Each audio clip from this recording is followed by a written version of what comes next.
Hi guys, I'm glad to see you again. If you read my message, you saw that I was hoping not to get rained on when I walked blue, but I did.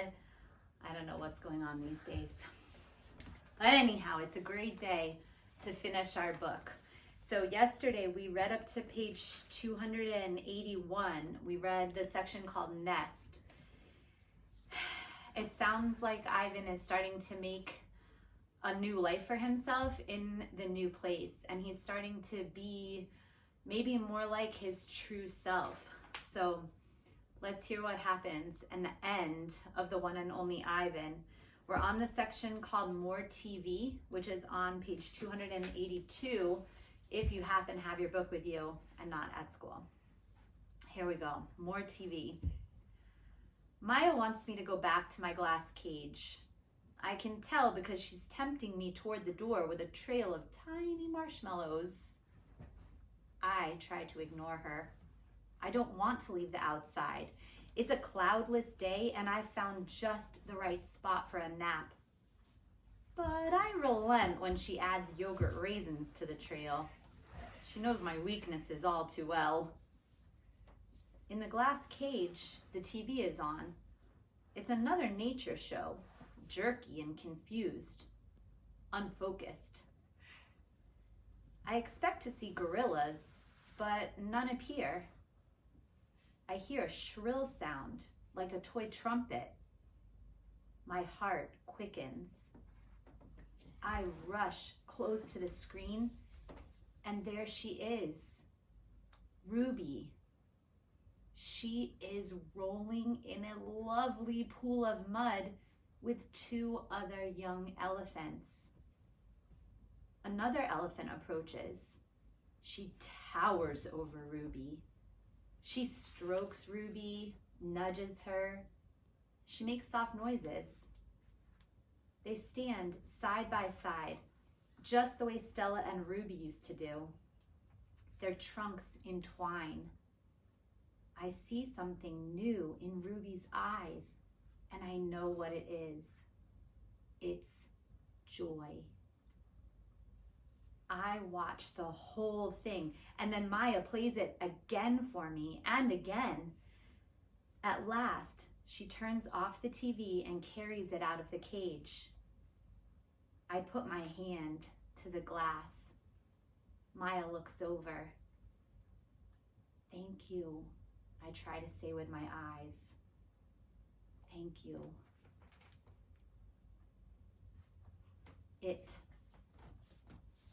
Kenyani ambles toward me. She taps me on the shoulder and Knuckle runs away.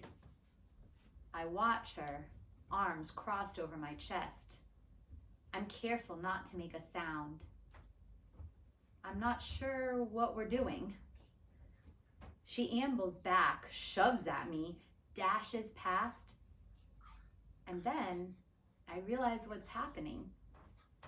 We're playing. We're playing tag.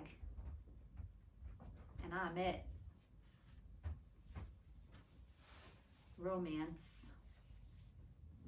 Make eye contact. Show your form. Strut, grunt, throw a stick, grunt some more. Make some moves. Romance is hard work. It looks so easy on TV. I'm not sure I will ever get the hang of it. More about romance. I wish Bob were here. I could use some advice. I try to recall all the romance movies we watched together. I remember the talking, the hugging, the face licking. I'm not very good at this, but it's fun trying. Grooming.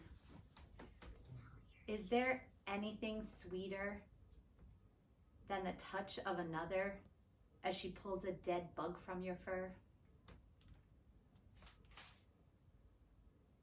Talk. Gorillas aren't chatty like humans, prone to gossip and bad jokes. But now and again, we swap a story under the sun.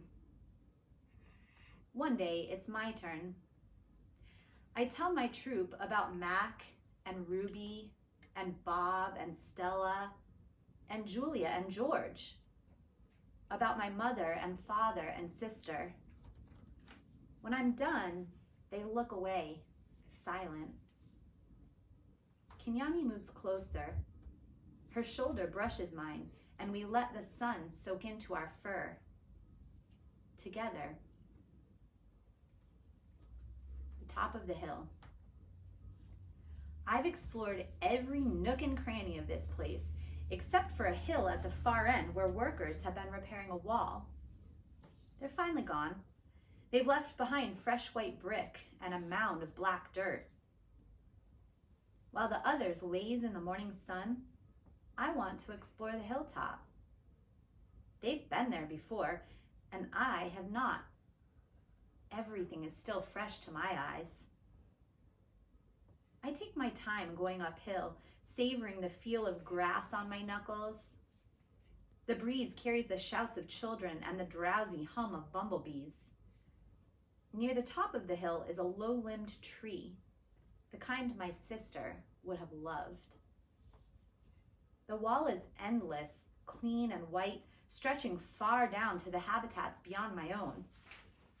It's high and wide, carefully built to keep us in and others out. This is, after all, still a cage. It rained last night, and the pile of dirt is soft to the touch. I scoop up a handful and breathe in the loamy smell. It is a rich brown color, heavy and cool in my palm. And the wall waits like an endless blank billboard. The wall. It's a big wall. But it's a big pile of dirt, and I'm a big artist. I slap handfuls of mud on the warm cement. I make a handprint.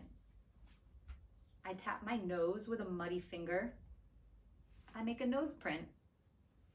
I slide my palms up and down. The mud is thick and hard to use, but I keep moving and scooping and spreading. I don't know what I'm making, and I don't care. I make swoops and swirls and thick lines, figures and shapes, light and shadow.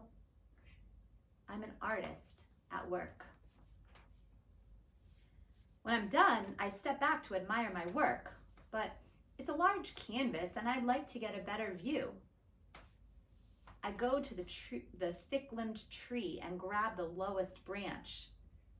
I try to swing my legs. Oomph. I land hard. I'm too big to climb, I suppose.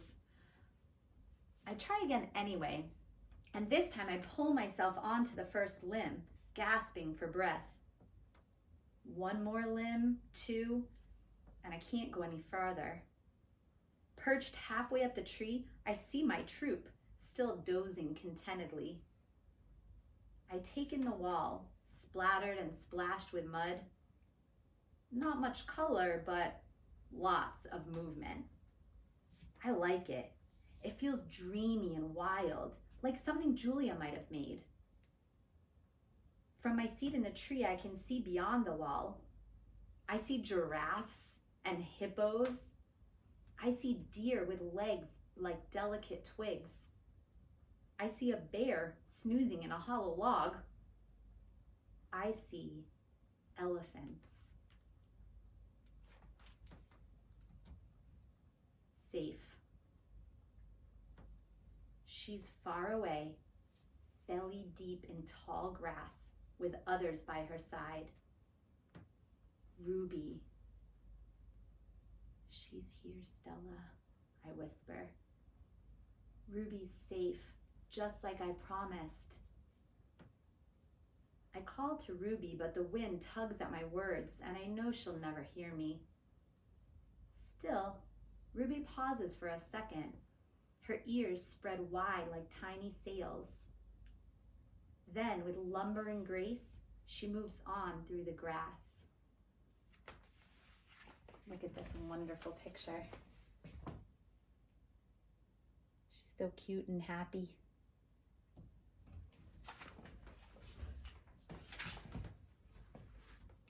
Silverback. It's a cloudy evening, chill and drizzly. Dinner is on its way, but I don't care. At night, we sleep in our den, but I'm always the last to head inside. I've been inside long enough. This time of day, there aren't many visitors, just a few stragglers leaning on the wall that separates us. They point, take a couple of photos, then head over to the nearby giraffes. One of the keepers is beckoning. Reluctantly, I turn to go. Out of the corner of my eye, I see someone running. I pause. It's a girl with dark hair, lugging a backpack. A man follows behind, racing to catch up. "Ivan!" the girl yells. "Ivan!" It's Julia. I scramble to the edge of the wide moat that skirts the wall. Julia and George wave to me. I dash back and forth, hooting and grunting, doing a gorilla dance of happiness. "Calm down," says a voice. "You're behaving like a chimp." I freeze. A tiny, nut-brown, big-eared head pops out of Julia's backpack. "Nice place," Bob says. "Bob," I say, "it's really you. In the flesh." "How? Where?" I can't seem to find any words. George's job at the zoo doesn't start till next month, so he and Julia made an agreement. She's walking 3 extra dogs to cover my food. And get this, they're all poodles. "You said you didn't want a home," I say. "Yeah," Bob says, "but Julia's mom likes my company, so I figure I'm doing everyone a favor. It's a win-win." Julia pushes Bob's head back inside her backpack. "You're not supposed to be here," she reminds him. "Ivan looks great, doesn't he, Jules?" George asks. "Stronger, happier even."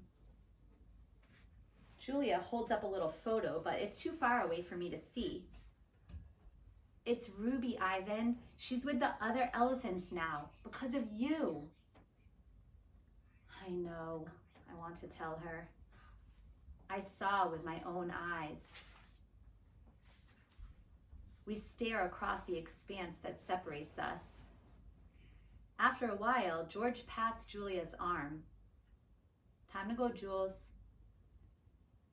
Julia gives a wistful smile. "Bye, Ivan. Say hello to your new family." She turns to George. "Thank you, Dad." "For what?" "For," she gestures toward me, "for this." They turn to leave. The lamps that light the zoo pathways blink on, blanketing the world with yellow light. I can just make out Bob's little head sticking out of Julia's backpack.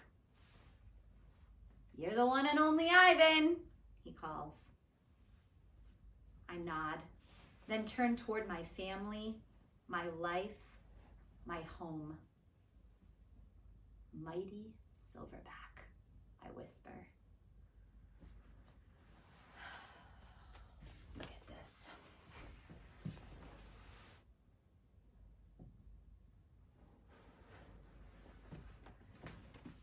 Wow, guys. What an excellent story. I hope you really enjoyed that, and tomorrow I'll be back with a new book for our Read Aloud. All right, see you later.